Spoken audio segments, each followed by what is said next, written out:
How many times do we get firings that happen right before the show, Tom? It doesn't happen often. I feel like it usually happens right after. Like as soon as we click, like, okay, goodbye, then all the news happens. Then Ian Rappaport's, he's just sitting watching GPS going, wait for it.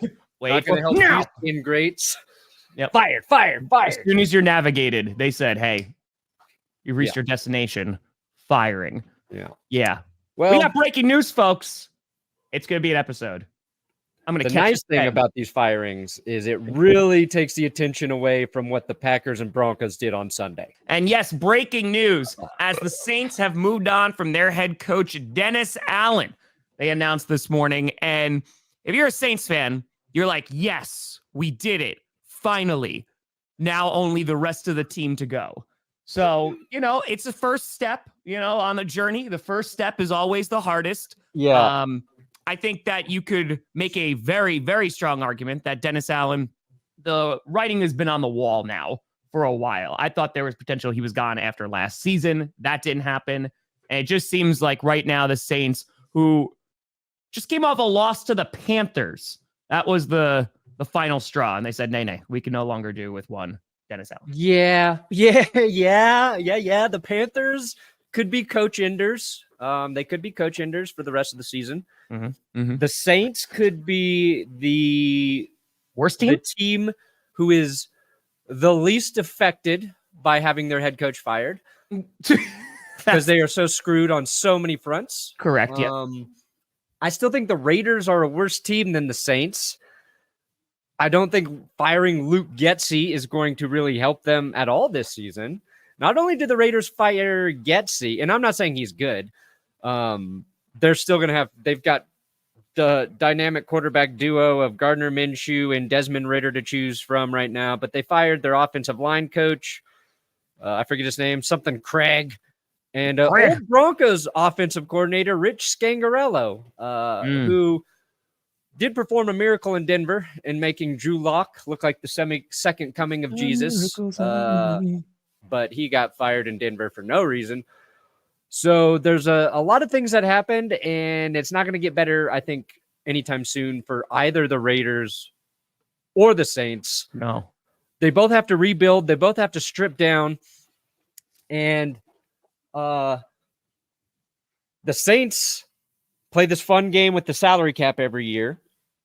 And by fun game, you mean just like push it out and eventually they'll deal with it. It's like it's how they do business, right? They figure out ways to make it work, and you can justify it when you've got some hope.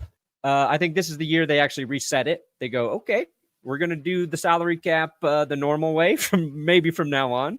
The Derek Carr theme between the Raiders and now the Saints is just, it's not his fault necessarily. But it's kind of great. But it's hilarious. When it comes to the Saints, I feel like that the way that they have handled the cap is every year they're like, all right, guys, yeah, we've been stuffing all our dirty socks just in the closet, right? It's piled over in the hamper. We need to do laundry. And they come together and they go, well, we don't have enough quarters to do the laundry. So what they'll do is they'll just like wash them in the tub, right? And they're still putting those socks on, even though they're wet. They're still kind of stinky. And that's been the Saints for a few years now. They just got wet, stinky socks on. And at some point, you got to do the laundry, Saints. So maybe this is their way of finally starting to head in that direction because they need to just blow it all up. So have a birthday, Dane. At some point, you got to clean the skid marks out of your underwear, New Orleans. You go a while without it, but at some point, you got to take your clothes to the dry cleaner. Fancy. The Saints might just leave their clothes there, too. I don't even know if they'll ever pick them up at this point. It's like that was that scene in The Office with Kevin with the shoes. He left it there for cleaning and they threw them out. They were just like, no, it was a health hazard. That's the New Orleans Saints right this second. And he wore what, Kleenex boxes to the wedding? Yeah. It's a great conversation piece. Yes. Yeah, I mean, the Saints they're in trouble, man. Like, I thought Derek Carr coming back, I didn't think they were going to be good by any stretch of the imagination. Chris Olave getting, thankfully he's okay. He got released from the hospital, but he had to go to the hospital after a big hit. Sandwiched in just a brutal hit, another concussion, which is like his fourth now, maybe? Yeah, he has a bunch, which is concerning. He's such a great player. So yeah, there's concerns there, but then to lose to the Panthers and Bryce Young, who had a pretty good game. Now, shout out Bryce Young. Yes. Hey, Bryce needed it. Happy for Bryce. But honestly, like, I'm going to be doing it this Friday about the 5 worst teams. There's a good argument to be made that right now the Saints are the worst team in the league. And to start from where they were, that's pretty bad. Now, the Patriots, because the Patriots, like, they beat the Jets. I know it's a divisional game, so you never know. But they just lost to the Titans. The Titans got a win in overtime yesterday. And I was thinking about, like, the Giants are obviously not good. But, yeah, Saints... Yeah, I mean, you could argue that.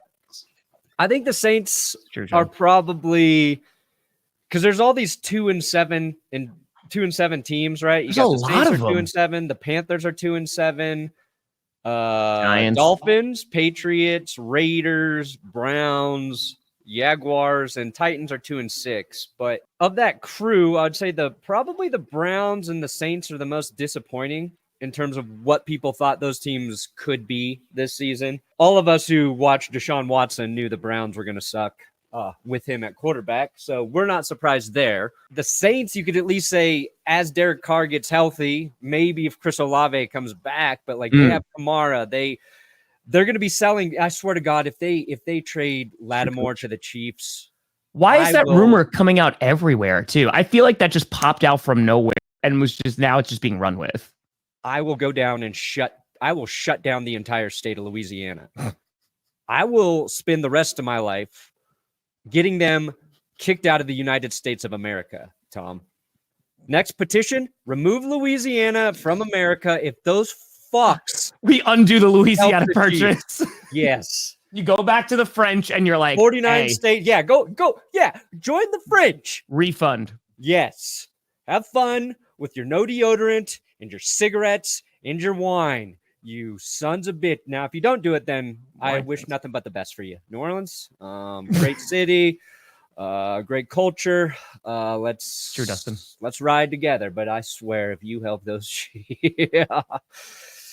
Send him. I mean, come on. Sean Payton needs to just be calling New Orleans right now and getting all of their remaining good players to Denver.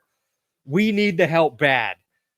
I would have said send us Olave, but I'm a little worried about his injury history at this point. Yeah. And they just extended Kamara, too. They gave him more money for a couple years. I think it helped them with the cap maybe this year, but they are fucked. There's no good way to put it. No, they're screwed. But this is, we've been talking about the Saints like this for years. And that they just keep kicking the can down the road. And when they got Derek Carr, it was like, okay, because it was the good defense, right? Like, because Dennis Allen, I think, is a good defensive coach, right? He's going to be an advisor for the Broncos by next week, I feel. There you go. I think when it comes to the way they've operated, when they got Carr, it was like, okay, maybe he can kind of push that offense forward because the defense has been so good. They're in a weaker division. Like, maybe they can, get something going, at least win the division.